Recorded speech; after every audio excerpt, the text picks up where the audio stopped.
Siempre digo que para ser un buen conductor, lo ideal es saber qué pasa ahí dentro, bajo el capó, cuando accionas los mandos de tu coche. Y también se dice siempre que el motor es el corazón del coche y tú el cerebro. ¿Entiendes y sabes cuidar y sacar el mayor partido al corazón de tu coche? Te vamos a ayudar con nuestra pizarra hermética.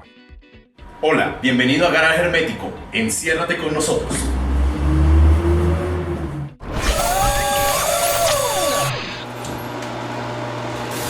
Incluso hoy día, cuando los coches cada vez se parecen más, cuando hay híbridos, hay eléctricos, hay coches de todo tipo, incluso hoy día os digo que cada motor tiene su personalidad y para conducir bien tienes que tener clara cuál es esa personalidad. En realidad, no tendría que hablar de la personalidad de un motor, sino del coche, porque ya sabéis que los híbridos llevan al menos 2 motores y que además muchos coches de ahora tienen cambio automático. Bueno, haremos un vídeo, lo prometo, bueno, lo había prometido y estoy trabajando en él, sobre cómo se debe conducir un coche híbrido y un eléctrico. Pero hoy nos vamos a centrar en lo que es la mayoría del parque, no de las ventas, del parque, que son coches con motores térmicos y cambios manuales. Hay una anécdota que he contado varias veces, pero es que creo que esta vez también viene al pelo. Creo que sé cuál es. Seguro que sí, seguro que sí. Iba a decir que tiene que ver con una persona que es más políticamente correcto, pero como la anécdota real, voy a decir que era una señora. Una señora que se había intentado sacar el carnet muchas veces sin éxito. Ya sabéis que cuando fui profesor de autoescuela me dedicaron a los casos más complicados. Di clases a señores más torpes que esta señora, o sea que no es una cuestión de sexos. Pero lo que sí es una cuestión de sexos es que le dije, mire señora, para que usted pruebe, lo primero que voy a hacer es enseñarle cómo funciona el coche y qué pasa cuando usted acciona el embrague, la acelera y tal. Y me dijo, no, mira, es que joven, no me interesa nada cómo funciona el coche. Y dije, sí le interesa, aunque no lo sepa, porque si usted entiende lo que pasa, cosas muy sencillas, qué pasa cuando sueltas el embrague, cuando aceleras, cuando frenas, va a ser más fácil entender lo que tiene que hacer. Bueno, esta señora, desde que yo le di clases, a la primera aprobó y bueno, me gané una fan para toda la vida. A ver, no se trata de que te pongas a leer la ficha técnica del coche y te lo aprendas todo y todos los datos. No. Es más, yo te diría que incluso a veces no se trata de saber las cifras. Es que tú, cuando conduces, identifiques el carácter del coche. Pero de todas maneras te digo una cosa. Hay 4 datos que son los claves para entender un motor, que son el par máximo y el régimen al que se alcanza ese par máximo, la potencia máxima y el régimen al que se alcanza esa potencia máxima. Y con esos 4 datos lo vas a tener muy claro. Y hablando de cosas que tengo claras, muy claras, me he aficionado a VPR. ¿Y qué es VPR? Ya lo sabéis, utilizar la app de Mi BP cuando acudas a las estaciones de servicio de nuestros amigos de BP. Y es que de esa manera vas a conseguir muchas ventajas. Puntos canjeables por regalos, descuentos en grandes marcas, ofertas exclusivas y promociones especiales. Todo eso lo puedes encontrar en la aplicación de Mi BP y según acumulas puntos, puedes disfrutar de un montón de productos que puedes encontrar en el catálogo Mi Punto. Además hay un buen detalle, porque a mí estas cosas lo que no me gusta es que te faltan unos pocos puntos y no quieres esperar. Bueno, pues en este caso, si los puntos no te llegan, puedes poner una pequeña cantidad de dinero y no tienes que esperar. Lo compras cuando quieras. Y hay otra cosa que me gusta mucho. Además me gusta hasta el nombre. Se llama Privilegios Mi BP, que te da acceso a descuentos exclusivos. ¿Dónde? Bueno, pues en un amplio catálogo de marcas de tecnología, viajes, restaurantes, planes de ocio, belleza, que a lo mejor nos venía bien, y muchas cosas más. Un restyling. ¿Entiendes por qué me he aficionado ahora a VPR? Te puedes descargar la app Mi BP, que es gratuita, y el registro muy fácil y muy rápido. Si quieres ver toda la información, es muy fácil. Entra en mibp.es. Yo te digo una cosa, mi consejo es que eches un vistazo. Y ahora sigamos hablando de par y potencia, pero ¿sabes qué es cada cosa? Par. Cuando hablo de par y potencia siempre hago este juego de palabras. Siempre digo, par es lo que la gente sabe y cree que no sabe, y potencia es lo que la gente cree que sabe y no sabe. Bueno, ¿es un juego de palabras complicado? No. Os lo voy a explicar a continuación. Lo voy a explicar con palabras sencillas. ¿Por qué lo digo? Ojo, que sé que hay detrás de esa cámara, aparte de Rodrigo, hay muchos ingenieros y a lo mejor no uso la terminología más adecuada. Pero da igual, lo que quiero que queden claros son los conceptos. El par es muy sencillo, es muy sencillo. Es una fuerza aplicada a un eje. Se suele expresar antes en kilográmetros, ahora en newtonmetros. Eso es lo de menos. Lo importante es saber que es una fuerza aplicada a un eje. Si a alguno le quedan dudas, lo vais a entender ahora gracias, la tenemos ahí, a nuestra pizarra hermética. Para los más expertos, primero os voy a leer la definición técnica. Un par de un newtonmetro es la fuerza de torsión que resulta de la aplicación de un newton a la fuerza de un brazo de palanca de 1 metro. Vamos a dibujarlo porque esto que parece tan complicado es sencillísimo. Vamos a suponer, aquí tenemos un eje, esto gira, y aquí hay un brazo. Gira sobre este eje, esto giraría así. Vale, pues vamos a suponer que este brazo tiene 1 metro de largo, 1 metro, y que aquí ponemos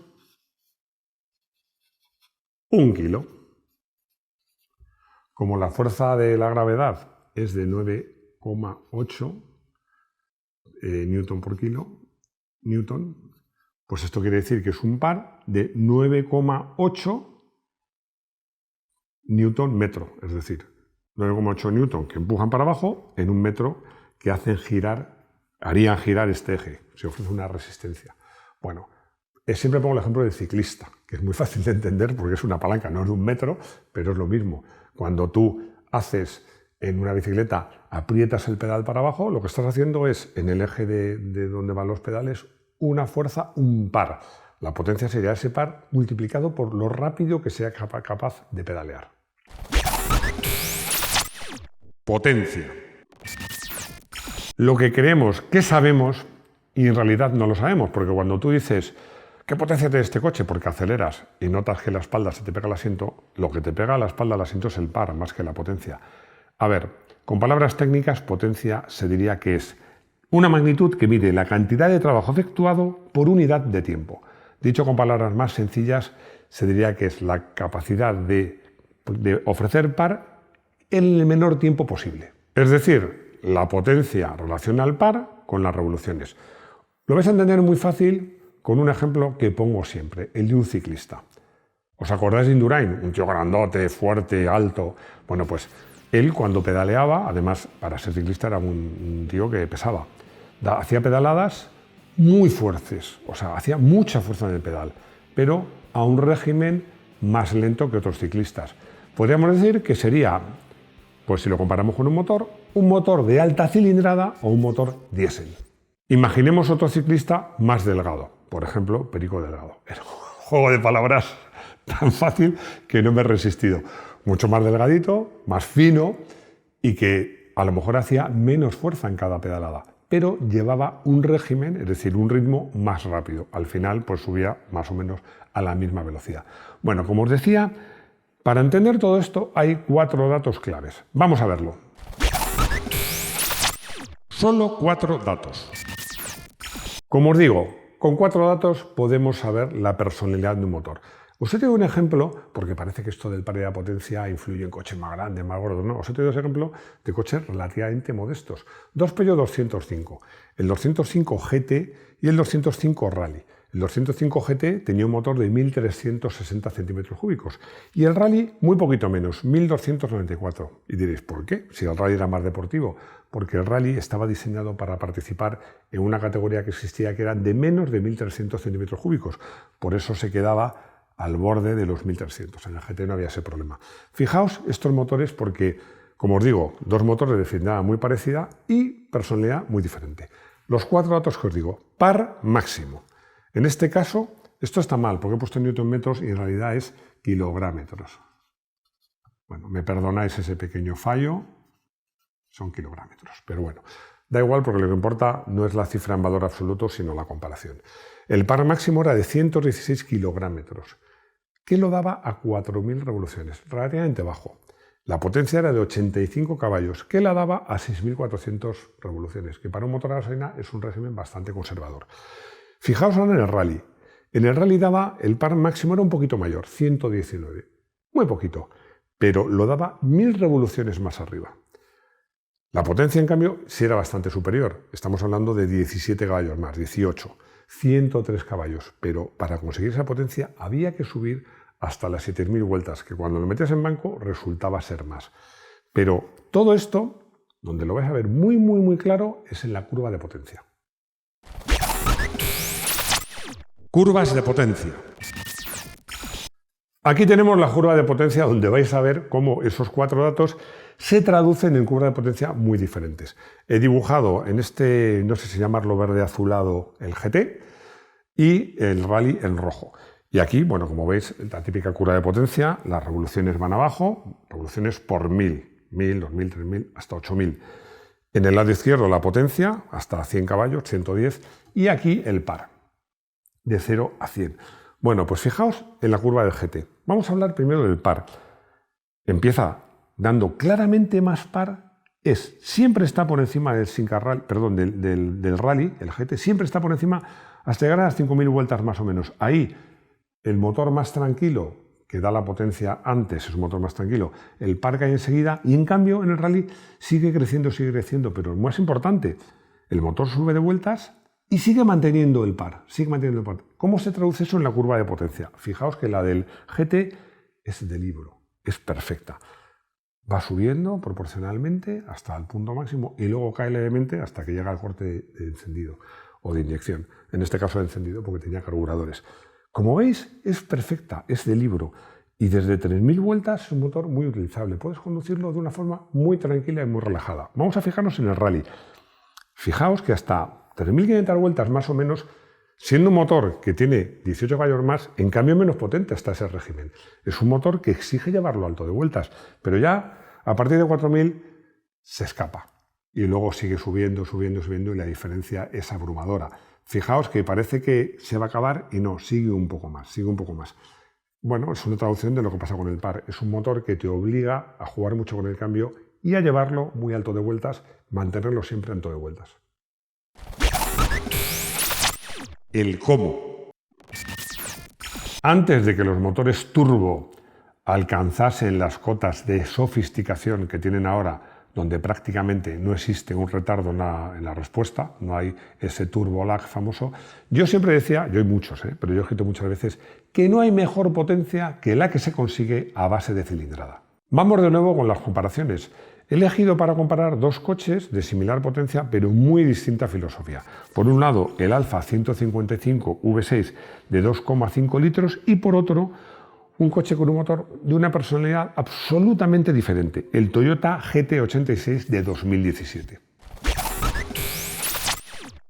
Vamos con estos dos ejemplos que tenemos aquí, el Alfa Romeo 156 y el Toyota GT86. Bueno, uno da 190 caballos y otro 200, pero ya veréis que es que son muy diferentes. El Alfa Romeo tiene un 25% más de cilindrada. El par máximo del Alfa es más alto, 220. Y además es mayor que el del GT, que es de 205. Pero fijaos, el régimen del Alfa Romeo es de 4.500. Bueno, esto, como os he dicho antes, son kilográmetros, que lo he puesto mal aquí. O MKG o KG, me da igual. Kilos por metro. Bueno, como os digo, lo importante no es el valor absoluto, sino la comparación. Como os decía, un par más alto en el Alfa, pero además 2.000 vueltas más bajo, 4.500 frente a 6.500. Porque este motor requiere ir muy alto de vueltas. Eso se traduce en la potencia máxima. Pasa igual. La potencia máxima Alfa, 190, 10 menos, pero fijaos, a 6.300 revoluciones. Este coche, para conseguir sus 200 caballos, hay que subirlo a 7.000 vueltas. Bueno, este motor es un motor muy divertido, si quieres hacer una conducción deportiva, porque tienes que ir usando mucho el cambio para mantenerle siempre por encima de 6.000 vueltas, 5.500 si puedes conseguirlo. Os he tenido un caso todavía más radical, que no lo he puesto aquí, pero lo pongo ahora. El Mazda RX-8, que como sabéis tiene motor rotativo. Fijaos, el par máximo es de 201. Aquí voy a poner RX-8 para entenderlo. 201, prácticamente igual. El régimen parece que es más bajo, 5.500, pero fijaos que la potencia, que en este caso es 231 caballos, la alcanza a 8.000 revoluciones. Un motor que, siendo conceptualmente muy distinto, porque este es un motor de 4 cilindros convencional y este es un motor rotativo, pero que le pasa lo mismo. Para sacarle todo su partido, es un motor que exige llevarlo alto de vueltas. Bueno, pues como os digo, si con estos 4 datos, simplemente con ver estos 4 datos, vas a saber cuál es la personalidad del motor que llevas, iba a decir ahí delante o ahí detrás, generalmente ahí delante. ¿Qué es mejor? La pregunta de qué es mejor, yo os diría que depende, pero depende de 2 cosas. Depende del tipo de coche. Una berlina o un todoterreno a lo mejor requiere un motor con más par, que no sube tanto de vueltas. Un deportivo, en cambio, te apetece subirlo de vueltas, pero también depende mucho del estilo de conducción. Yo, en mi caso, además, me acuerdo mucho de Fangio, esto está en el guión, pero me acabo de acordar que Fangio me decía, siempre con una marcha más. A mí me gusta conducir en marchas largas. Por eso, para hacer enduro tengo una moto de 450 centímetros cúbicos. Para rodar en circuito tengo una moto de 1000, por carretera todavía además, de 1250. Y cuando, por ejemplo, me compré un Nissan 350Z, 350, no 370, que me gustó, que tenía un pedazo de motor V6 de 3,5 litros que daba 280 caballos a 6.200 vueltas, pero sobre todo un par de 363 Nm a poco más de 4.500. Un motor que permitía conducir yendo en marchas muy largas. Os digo esto, pero recuerdo cuando probé el Mazda RX-8 en circuito y disfruté como un enano, porque es un motor que requiere una conducción muy exigente, llevarlo muy alto de vueltas. Me gusta mucho la expresión, se usa en coches, pero yo creo que se usa más en motos, se llama conducir buscando la sangre. Ojo, no es una cuestión de agresividad, se refiere a la línea roja del cuentavueltas, de cuentarevoluciones. Es que en el Mazda RX-8, si querías ir rápido, tenías que intentar que el coche, si podías conseguir que no bajase de 7.000 revoluciones, mejor que mejor. También insisto en una cosa, como os decía, no es igual un todoterreno, un sub, una berlina, pues que requieren motores, el conductor, ya no solo por confort de los pasajeros, que también un motor suave, que tenga bajos, sino también porque para arrastrar ese peso, para hacerlo más fácil de conducir, es otra cosa. De todos modos, siempre te digo lo mismo.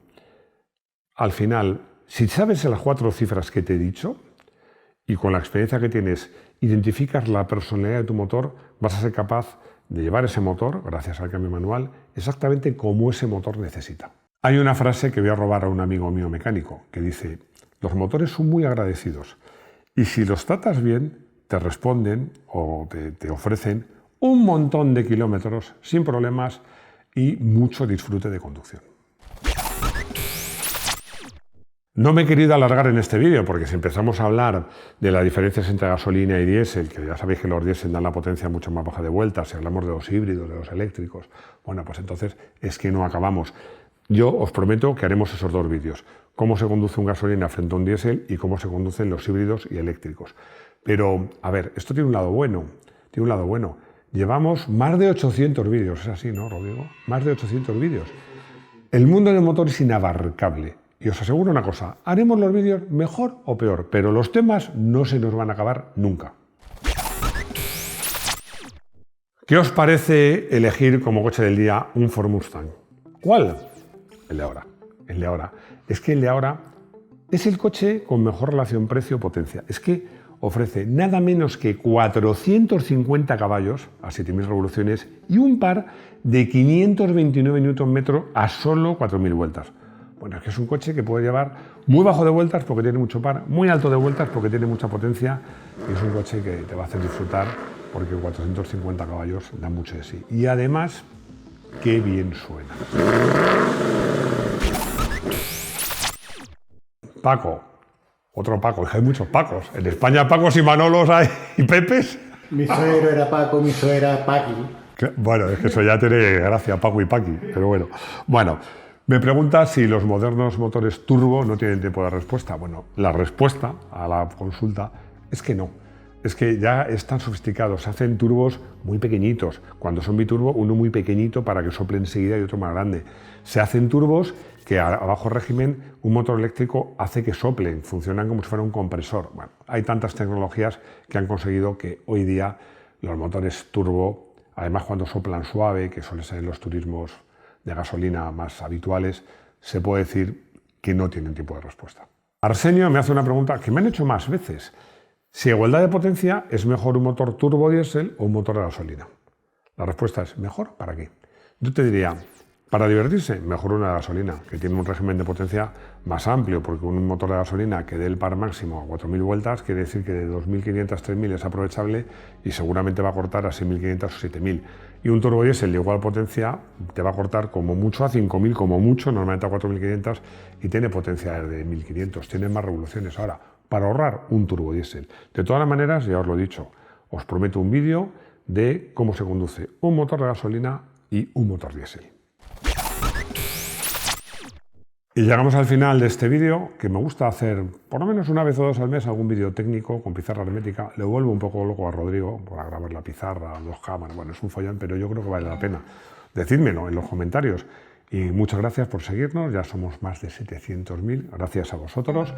Espero vuestros likes, vuestros comentarios, que os suscribáis los que no estáis suscritos, que compartáis nuestros vídeos con vuestros amigos y, si hace falta, con vuestros enemigos.